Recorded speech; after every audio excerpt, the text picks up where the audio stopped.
Hello, and welcome to episode 6 of the Kathleen Spracklin podcast.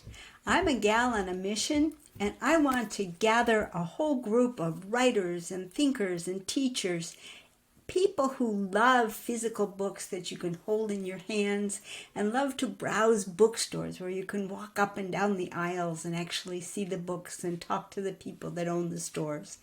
And my dream is to help make that become a healthier environment and to help set up a situation where writers can come and get training and get published and get a reasonable return through a co-op publishing, and where the booksellers can get a reasonable return too, because we're not trying to feed some billionaire or buy his yacht.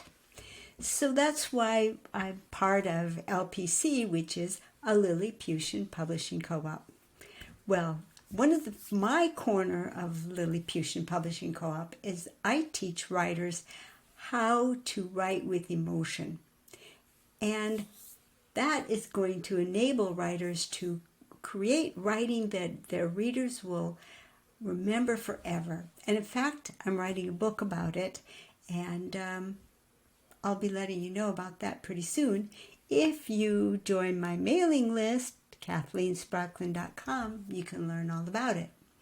Well, yesterday we were on an interesting concept, which is we were looking at a common vocabulary between psychologists and fiction writers. And I noted in my reading that very interestingly, the same topic was looked at from two interestingly different perspectives between the psychologist and the fiction writer.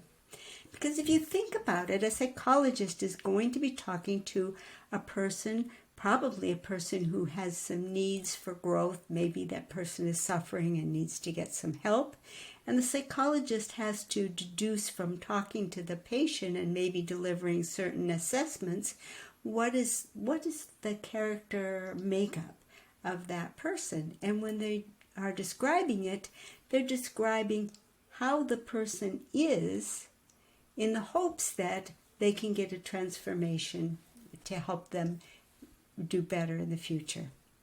Well, a fiction writer isn't going to want to take, even if they were going to create a fictional character, very much like the real patient that the psychologist is seeing, the fiction writer does not want to produce a static report saying my character is like this and like this and like this and like this and wants to get here. That wouldn't be a story. That would be just ridiculously boring. So when you look at it, the psychologist is going to come up with a number of vocabulary words, probably adjectives, some of them nouns, that describe how the person is, very static. Whereas the fiction writer is going to want to show the character in action, because the last thing that the fiction writer wants to do is to tell the reader. The fiction writer wants to show the reader. And that's why I want to teach and do teach a very specific vocabulary of emotions, because that enables you to have a broad range of signaling that you can do to the reader, things that you can show the reader that demonstrate the status, the state that the psychologist would want to describe for their patient. And very much the fiction writer might very well want to produce the same exact type of transformation for their character that the psychologist is hoping to achieve for his client. But whereas the psychologist would try to come up with a treatment plan, what the fiction writer is going to do is show the transformation in action. And it's rather interesting because a lot of times just reading a transformation can inspire the very transformation that the psychologist would love to evoke in that patient. So I think it's the power of writing with emotions is super, super important.